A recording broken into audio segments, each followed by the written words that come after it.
एक छोटी सी mistake, factor cost की जगह मार्केट प्राइस और पूरा का पूरा आंसर गलत। सो क्या आप भी ऐसी गलती करते हो? तो इस वीडियो के एंड तक नेशनल इनकम के सारे फॉर्मूलाज तुम खुद बना पाओगे। तो विदाउट वेस्टिंग टाइम चलिए शुरू करते हैं।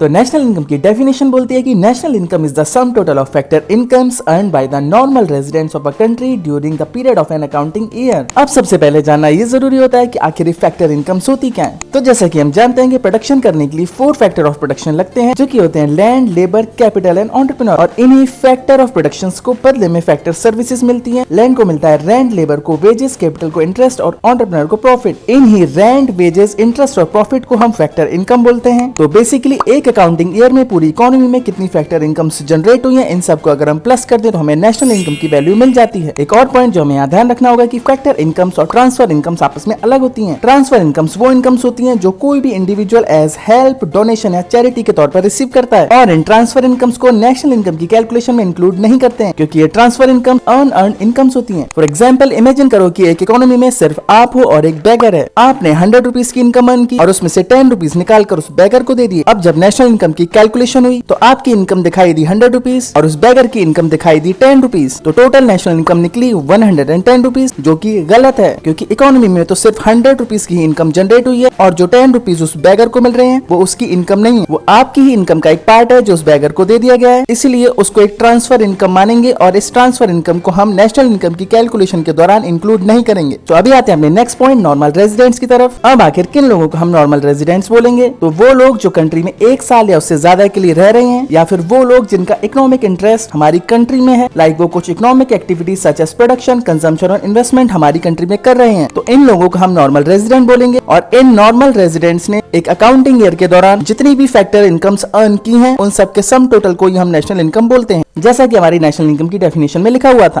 अब आते हैं हम इस चैप्टर के सबसे इंपॉर्टेंट पार्ट, रिलेटेड एग्रीगेट्स और उनके कन्वर्जन पर। तो हमें इस टाइप के कुछ 2 एग्रीगेट्स देखने को मिलेंगे, एक है जीडीपी और एक है एनडीपी। जीडीपी में जी रिप्रेजेंट करता है ग्रॉस को और एनडीपी में एन रिप्रेजेंट करता है नेट को। तो आइए समझते हैं हम ग्रॉस को नेट में कैसे चेंज करेंगे और नेट को ग्रॉस में कैसे चेंज करेंगे। तो इसे बेसिकली हम एक सिंपल ट्रिक से याद रख सकते हैं। हम ग्रॉस को बोलेंगे मोटा बाई और नेट को बोलेंगे छोटा बाई, क्योंकि मोटा बाई बड़ा होता है और उसको अगर छोटा बनाना है तो उसमें कुछ ना कुछ सब्सट्रैक्ट करना पड़ेगा। तो इसीलिए ग्रॉस को नेट में चेंज करने के लिए हम उसमें से सब्सट्रैक्ट करेंगे डेप्रिसिएशन को। डेप्रिसिएशन को हम कंजम्पशन ऑफ फिक्स कैपिटल भी बोलते हैं। फिक्स कैपिटल मतलब प्लांट एंड मशीनरी, और प्लांट एंड मशीनरी को यूज या फिर उसको कंज्यूम करने के दौरान जो उसमें वेयर एंड टेयर होता है उसे ही डेप्रिसिएशन बोला जाता है। इसीलिए डेप्रिसिएशन को कंजम्पशन ऑफ फिक्स कैपिटल भी बोल देते हैं। तो सपोज करो कि जीडीपी की वैल्यू है 100 और डेप्रिसिएशन की वैल्यू है 20, तो 100 - 20 करने पर हमें एनडीपी की वैल्यू मिलेगी 80 रुपीज। और इसका उल्टा, अगर एनडीपी की वैल्यू 80 दी गई है और हमें उसे जीडीपी में कन्वर्ट करना है तो 80 + 20 हमारा जीडीपी हो जाएगा 100।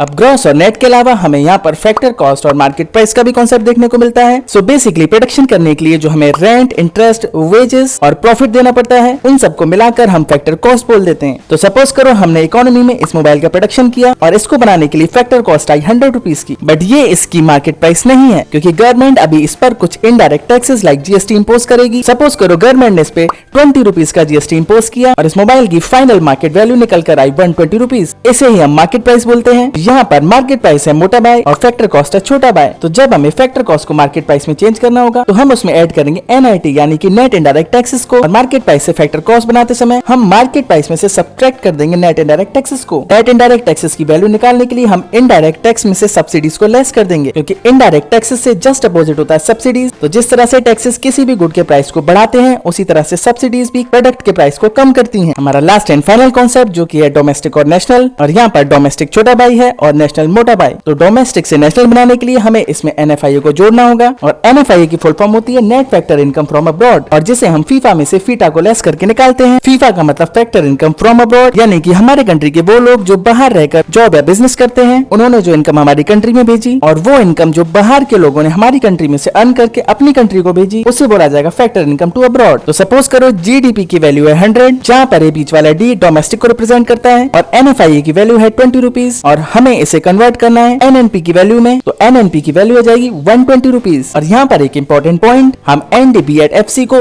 डोमेस्टिक इनकम बोलते हैं और एनएनपी एट एफसी को नेशनल इनकम बोला जाएगा। इसके बाद जो लास्ट कॉन्सेप्ट हमें देखने को मिलता है वो है नॉमिनल और रियल जीडीपी का। जैसा कि हम इस टेबल में देखें तो ईयर 2011 और 2018 का जीडीपी 5000 से बढ़कर 30,000 हो गया है, लेकिन ये देखने में ही सिर्फ बढ़ा हुआ लग रहा है, एक्चुअल में हमारा जीडीपी नहीं बढ़ा है। ये इल्यूजन क्रिएट हो रहा है प्राइसेस के बढ़ने की वजह से। अगर हम गौर से इसी टेबल को दोबारा देखें तो जो क्वांटिटी हम प्रोड्यूस कर रहे हैं वो दोनों ही ईयर्स में सेम ही है, लेकिन सिर्फ प्राइसेस के बढ़ जाने से जीडीपी हमें बढ़ा हुआ दिखाई दे रहा है। इसे ही हम नॉमिनल जीडीपी बोलते हैं। और इसका उल्टा दूसरी टेबल में यहाँ पर भी जीडीपी बढ़ा है, लेकिन ये जीडीपी प्राइसेस की वजह से नहीं, एक्चुअल में क्वांटिटी की वजह से बढ़ा है, और इसे ही हम रियल जीडीपी बोलते हैं। बेसिकली जब हम जीडीपी को करंट प्राइसेस पर मेजर करते हैं तो उसे नॉमिनल जीडीपी बोला जाता है, और जब हम जीडीपी को कांस्टेंट प्राइसेस पे मेजर करते हैं तो उसे रियल जीडीपी बोला जाता है। जैसा कि ऊपर हम इस टेबल नंबर 2 में देख रहे थे, यहाँ पर हमने जीडीपी को कांस्टेंट प्राइसेस पे मेजर किया था, इसलिए हमें रियल जीडीपी की वैल्यू मिली थी। अब रियल जीडीपी को नॉमिनल जीडीपी में कन्वर्ट करने के लिए ये फॉर्मूला होता है, जिसका कि आप स्क्रीनशॉट ले सकते हो। फॉर एग्जांपल, अगर हमें रियल जीडीपी की वैल्यू 240 दी हुई है और प्राइस इंडेक्स 120 दिया हुआ है, तो हम रियल जीडीपी मल्टीप्लाइड बाय